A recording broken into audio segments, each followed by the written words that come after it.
Good morning everybody, my name is Stephen Deere. I work for Innovation and Business Skills Australia, or IBSA, which is one of the current 12 industry skills councils. And we look after 6 industries and 7 training packages. Just going through, there is a disclaimer that you need to do, a bit of pre-work, just have a look at. Thank you.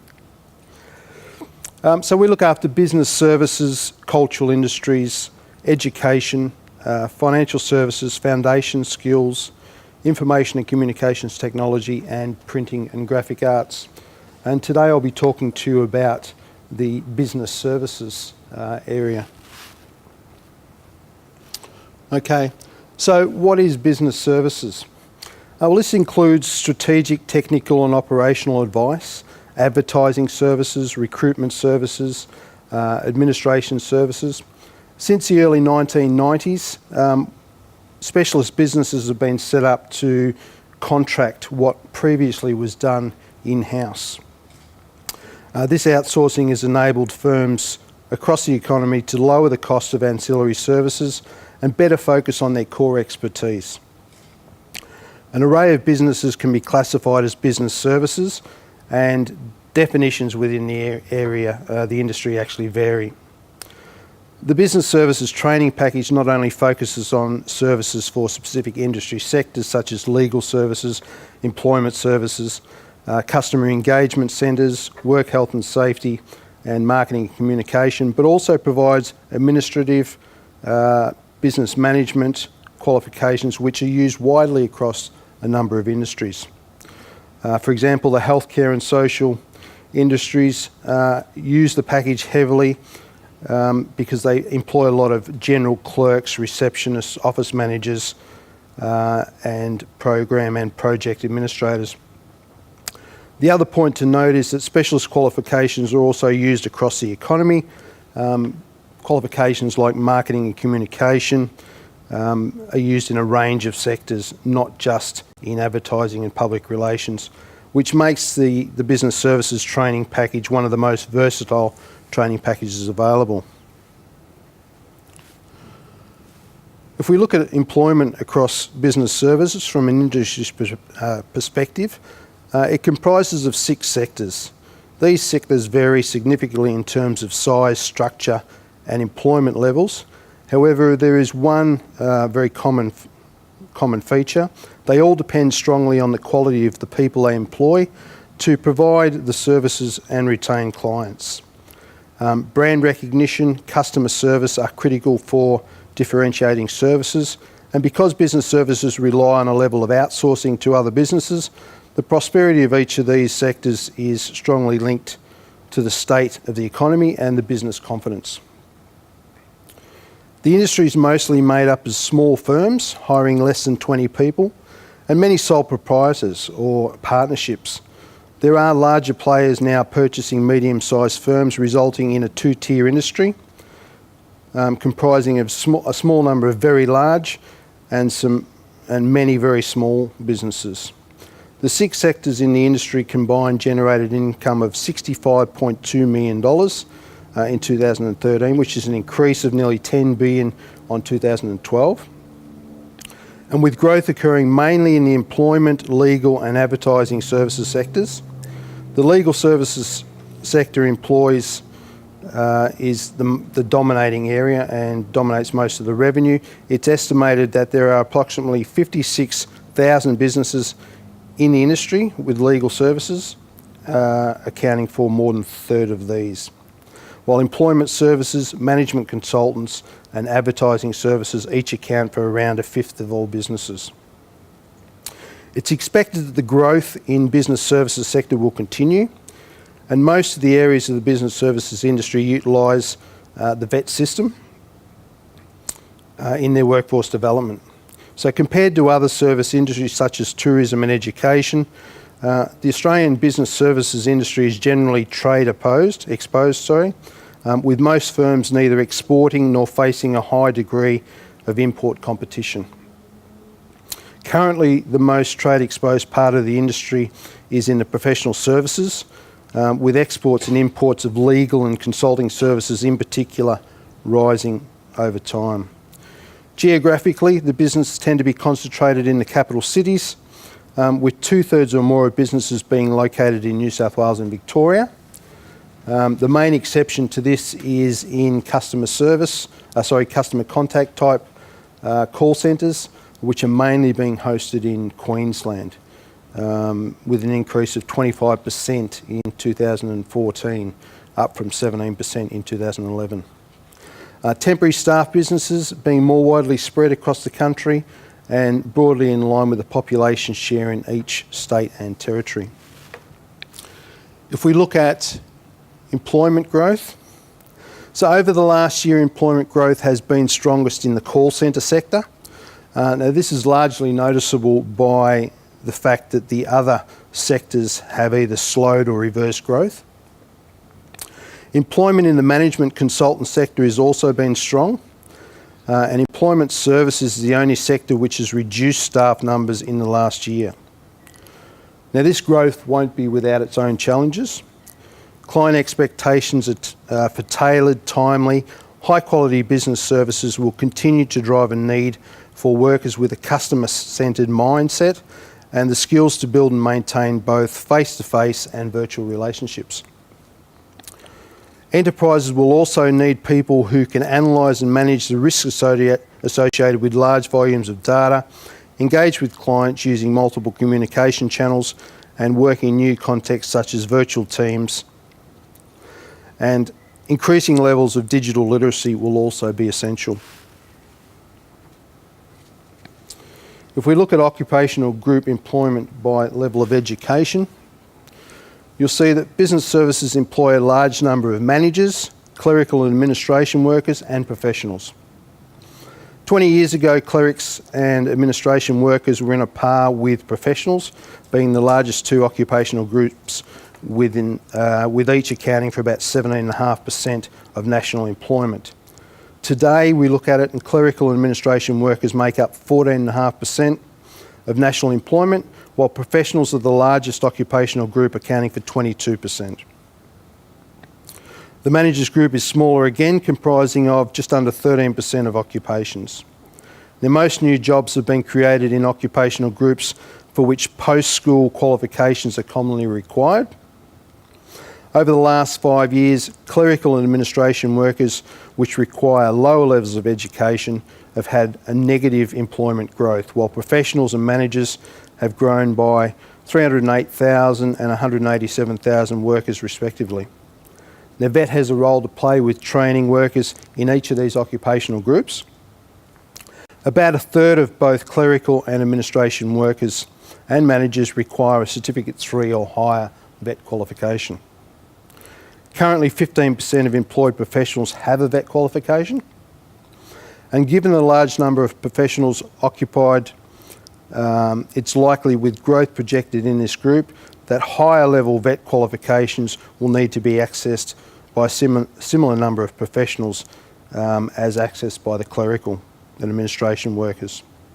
Now, the interesting note would be that we expect a high percentage of this cohort to have higher education qualifications. However, both managers and clerical and administration staff have a high percentage of staff with no post-school qualifications whatsoever. So there's a good opportunity for RTOs to look at VET qualifications. If we look at enrolments and the changes that have happened since 2010, now this data is reported from the annual NCVER VET provider collection. Now obviously this data is changing. In the past it's only been public providers and funded arrangements. Now with the VETMIS data being across the board, it's starting to become a little bit more accurate.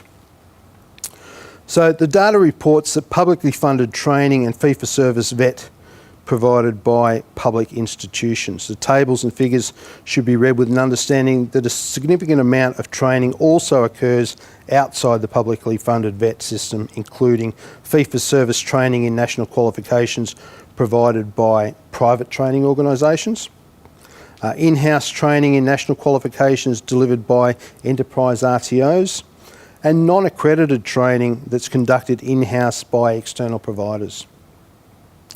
The business services training package remains one of the most heavily used of all IBSA training packages for publicly funded vet, and it accounts for over half of IBSA's training activity in the last 12 months. However, 2013 saw significant reductions in enrolments, down 19% on 2012. Growth had already slowed by 2012. So you'll see there the figures that are moving down slightly. Changes to state-based funding obviously have had a big impact on the enrolments, as well as other factors that quite often are state-based.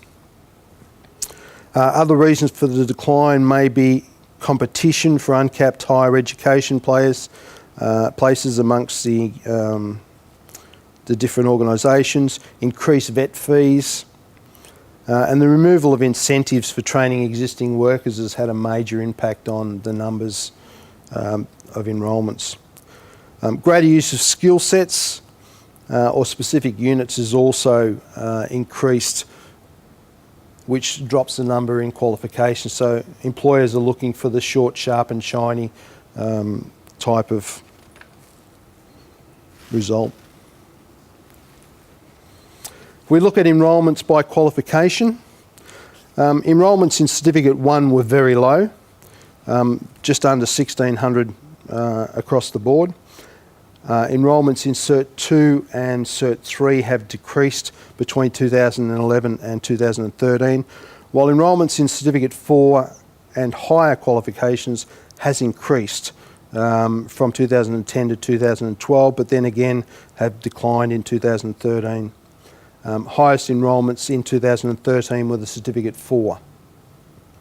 For 2013, the 5 qualifications with the highest enrolments, representing 46.1% of total course enrolments in the BSB training package, were the Certificate 3 in Business Administration, the Certificate 2 in Business, the Diploma of Management, which we're all aware of, the Certificate 4 in Frontline Management, and the Certificate 4 in Business, all with roughly around the 15 to 20,000 mark in enrolments. Okay, healthy workplaces. So staff turnover is estimated to cost employers up to $1 million per year. By reducing the staff churn by just 5%, that could result in a saving of $280,000 a year for every 100 people that's employed. A number of business services may need to consider how they improve staff satisfaction and work-life balance to create happier, healthier workplaces and retain their staff. Supporting employees at levels to achieve work-life balance can pay a handsome dividend and is central to retaining and developing people and achieving service commitments. Allowing a flexible and adaptable approach in dealing with family, ageing and retirement, maternity, paternity, while providing opportunities for career development is essential to ensuring that the workplace is able to move with changing needs and expectations. Recently there's been a focus on depression within the workplace. Occupations involving high job demands, low control, time pressure, long hours and shifts were associated with depression and other ill health.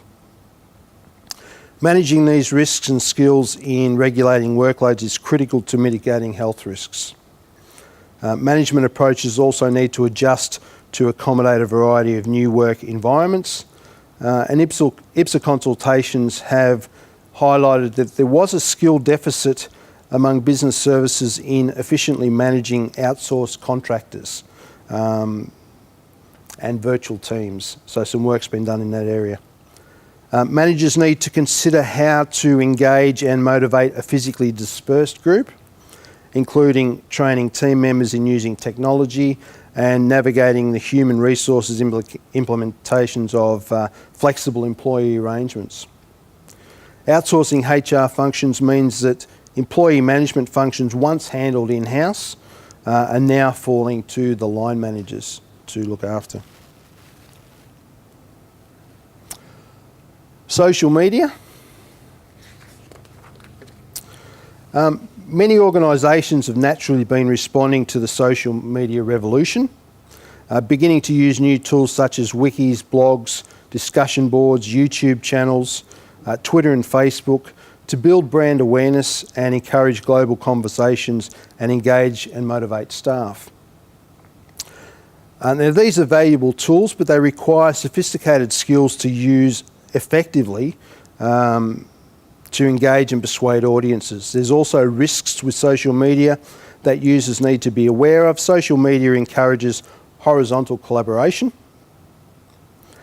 and unscripted conversations that travel in random paths across management hierarchies.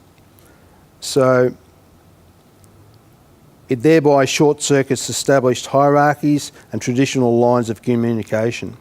So global management consultants McKinsey & Co have identified a number of personal skills required, particularly by leaders, to capitalise on this transformation and potential of social media. Now these include creative competence, so authenticity in storytelling, artistic version, technical skills, especially in video production, understanding the cross-platform dynamics of what causes messages to go viral, an ability to make sense of the noise through intelligent filtering, fluency in visually stimulating forms of communication and presentation of information is a key skill that all social media workers will need. As more user-friendly production tools are developed, video language will become part of the common vernacular. It's also been suggested that the next generation of workers will need to critically read and assess video content in the same way that we currently access paper or presentations. As well as these operator-level skills, McKinsey highlighted that a number of capabilities required at strategic or organisational level to respond to the rise of social media included balancing vertical accountability with horizontal collaboration, understanding the cultural and behavioural impact of social media, and leveraging social media for key business functions. Cost and convenience of training. Now, offering training options that are cost effective and convenient is becoming more and more important to employers. As the pace of technology, business innovation and regulatory change increases, making some skills and knowledge quickly redundant. Also, as the rate of workplace turnover increases, training investments need to be targeted to yield productivity returns before employees move on.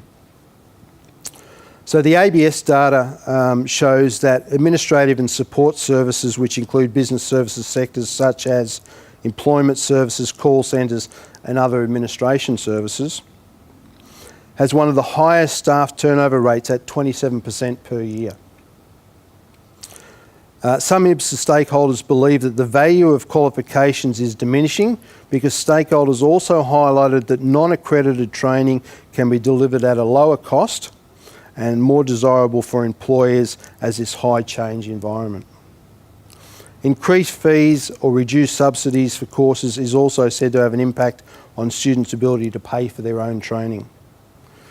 Consultation has indicated that employers want more flexible, low-cost training options, including top-up training aligned to the business needs, particularly in relation to compliance issues, recognition of prior learning, backed by some gap training, and provided on-the-job delivery of training over short periods of time.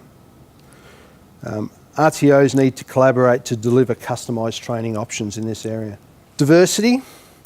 Now, leading companies around the world are finding better ways to tap into underutilised sources such as female labour force, older workers, as well as unemployed people. In Australia, with the introduction of the National Disability Insurance Scheme beginning in 2016, many people with disabilities who have difficulty accessing the workforce will be better supported to do so, creating a new talent pool for business services. Organisations increasingly see diversity as a driver of innovation. Research now tells us that what makes a group intelligent and innovative is the combination of different ages, skills, disciplines, and working and thinking styles that members bring to the table. Creating and managing diversity will therefore become a core competency for business services organisation over the next decade. And employees working within diverse teams need to be able to identify, communicate points of connection, shared goals, priorities, values which transcend their differences and enable them to build relationships and work effectively together.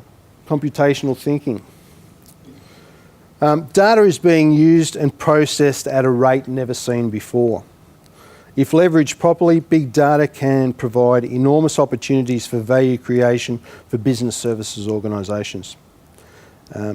Computation thinking is a problem-solving process that involves analysing and logically organising data, data modelling, data abstraction and simulations, and logically organising data, formulating problems such as that computers may assist in problem solving.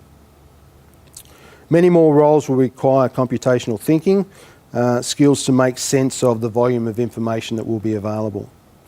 As the language of analytics permeates organisations and big data move from the realm of data scientists to everyday business transactions, non-technical staff will be required to organise and interpret data and simulate scenarios for planning and decision making.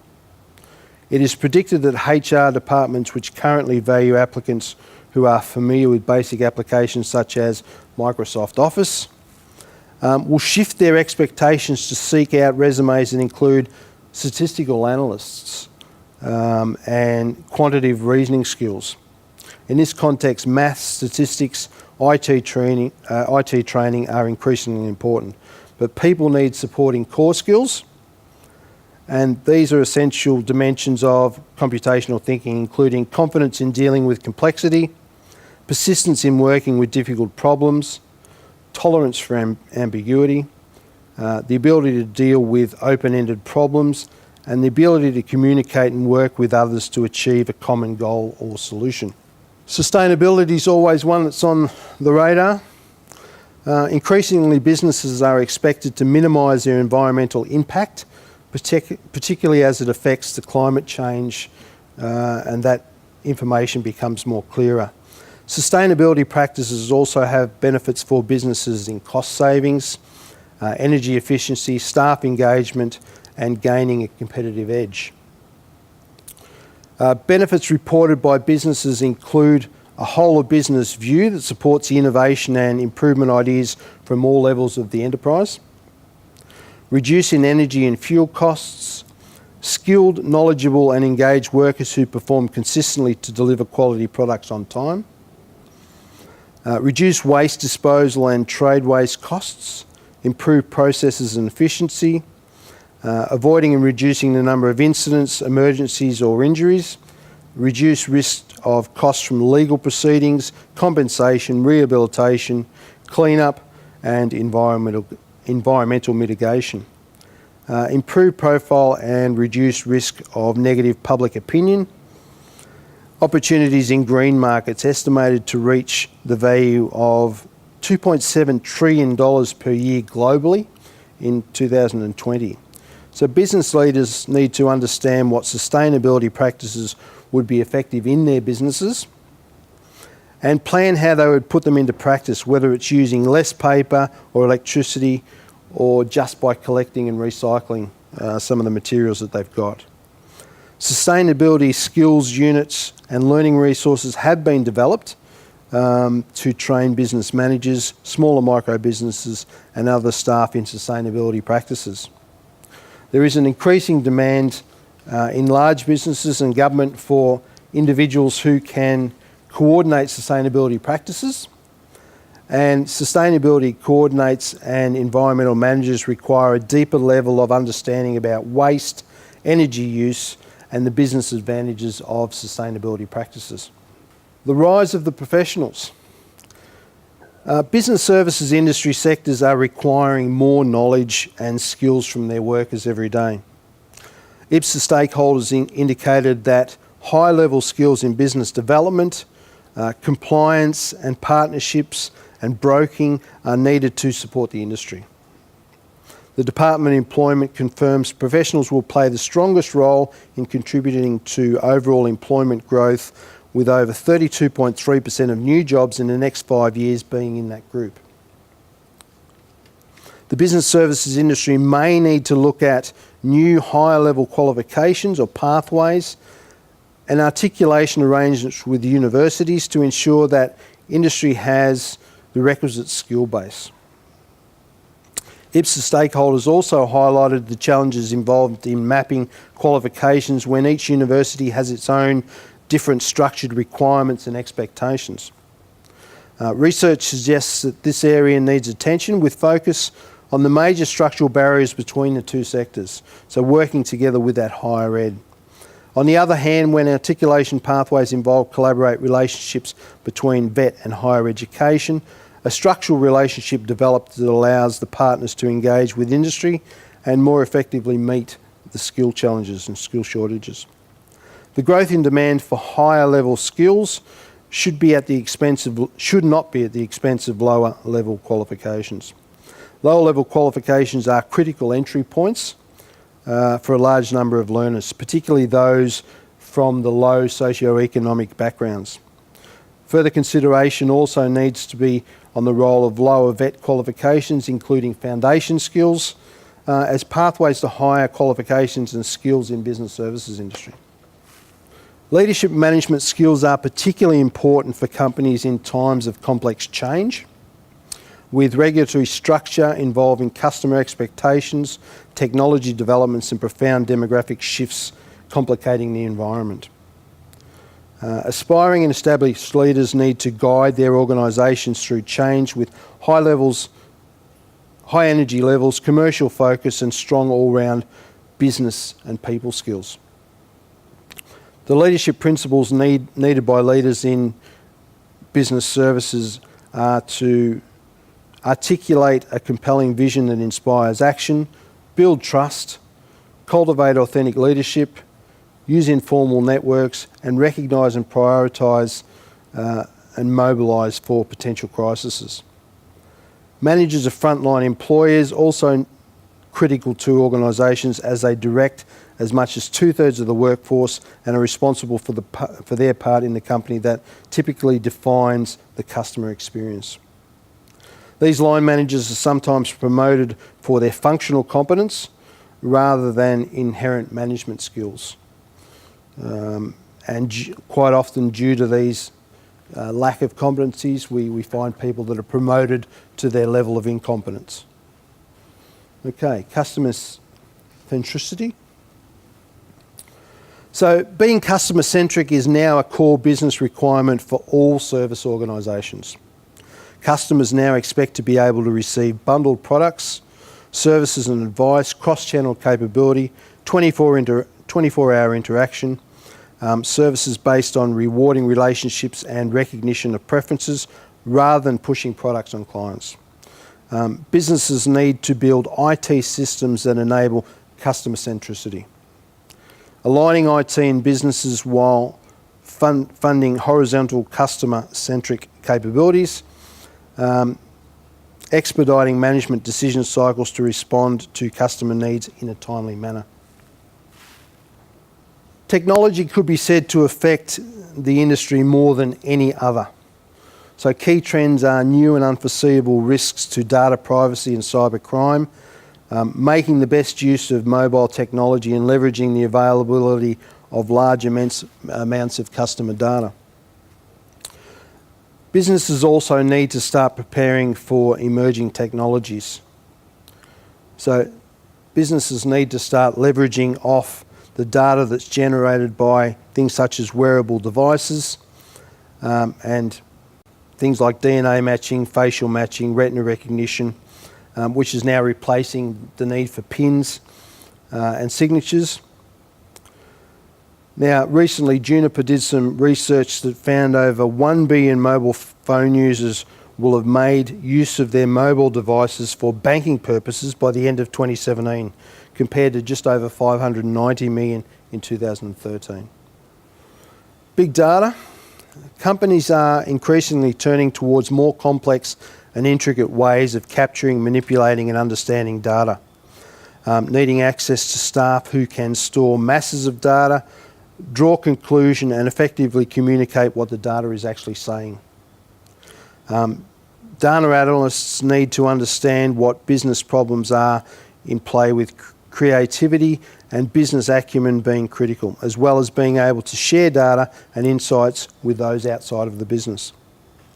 Increasingly, even non-specialists in the industry need to have an understanding of the language of analytics, so maths, statistics, IT, to understand what their programs and services can offer and how to derive value from the analytics of all parts of the organisation.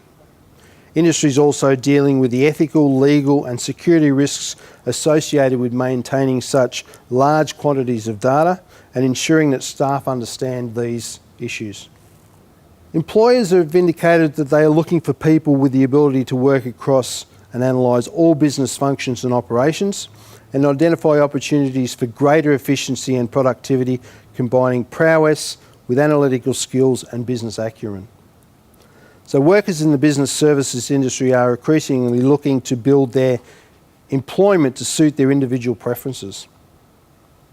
Having various jobs at once, a mix of multiple part-time jobs or contracts. The growth of online skill marketplaces like Freelancer and Airtasker are making it easier for people to actively take control of the way they work, and demonstrates people are willing to go where the skills are needed.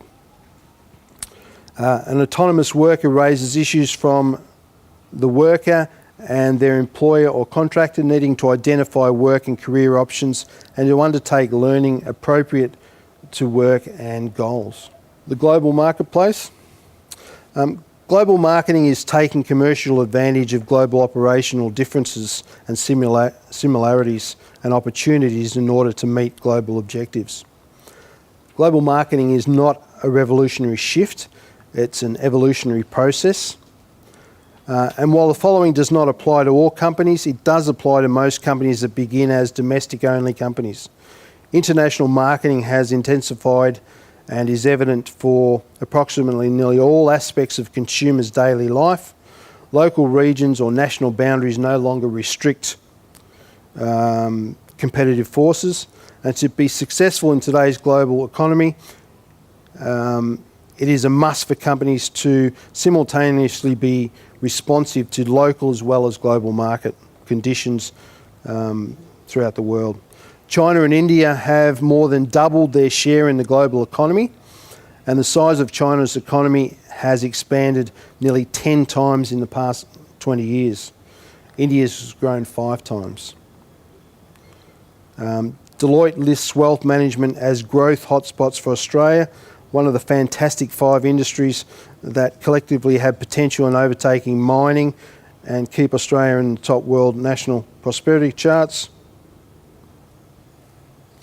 Stakeholders contributing to the financial system inquiry agree that facilitating integration with Asia is absolutely critical. Okay, so now I'd like to talk about the business services training package.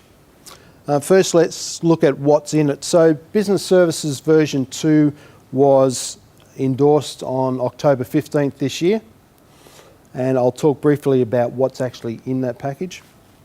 So what's in it? Environmental management, sustainability, governance, libraries, marketing, small business, training and education, and I'll go through each of those sectors. So environmental management and sustainability, what we did is we looked at an accredited course which came from New South Wales, which was working very successfully. We were asked to make that part of the training package, so we've done some development work on that, changed a few of the units, and made that a part of the business services training package. So we now have a Certificate 4 in environmental sustainability management. And we've developed some new units in that space. So looking at an environmental management plan, how to measure and monitor carbon emissions, monitoring waste management, reducing water use, and applying sustainability rating tools. Just a number of the units that we've developed for that space. Next, we looked at governance. In the past, there has been two levels of governance. There was one that was designed for more corporate governance, one that was designed for the ATSI space. We've now developed a diploma in the governance more for sporting clubs, small businesses, not-for-profits, and those types of organisations. A number of new units have been developed, so looking at community stakeholders, roles and responsibilities of board members, reviewing constitutions, looking at strategic planning and monitoring finances. Library services. Now, library services used to sit in a cultural package, CUL 11. ALIA, as the group of the Australian Library and Information Association, believed that library fitted more within the record keeping and archiving space, so asked that the library qualifications be moved into the business services package, and that's been done. So the Certificate 3, 4 and Diploma of Library and Information Services has all been moved into business services, and 33 of the units have been moved also into business services, with the remainder of the Cert 2 and I think another 17 units have moved into the cultural space. The main changes for the library was in that digital archiving type space. Marketing and advertising, we conducted a full review of the marketing and advertising suites of qualifications. There were 6 qualifications in that space, a Certificate 4 diploma and advanced diploma in both marketing and advertising. We did a full review of those qualifications, and we found that with the convergence within the market, we've actually developed 3 qualifications in marketing and communication which combine both those areas. Next, we looked at small business. Small business, the current qualification was very successful in the Nice area, so we've done some minor tweaks to that, working with the Nice people, but we've also developed a Cert 4 in business management for existing businesses to complement that. Training and education. Previously there was 2 qualifications that sat in the TAE 10 package, and due to the fact that those quals could be done without the use of any TAE units, they were purely made of BSB units. All right, they've been moved into training and back into the BSB. And just a couple of projects that we've worked on recently. As far as when will the package be released, we've had some interdependencies on CUA and TAE. Those have now been mainly resolved, so the BSB package should be released within the next couple of weeks. Authorised by the Government of Western Australia, Perth.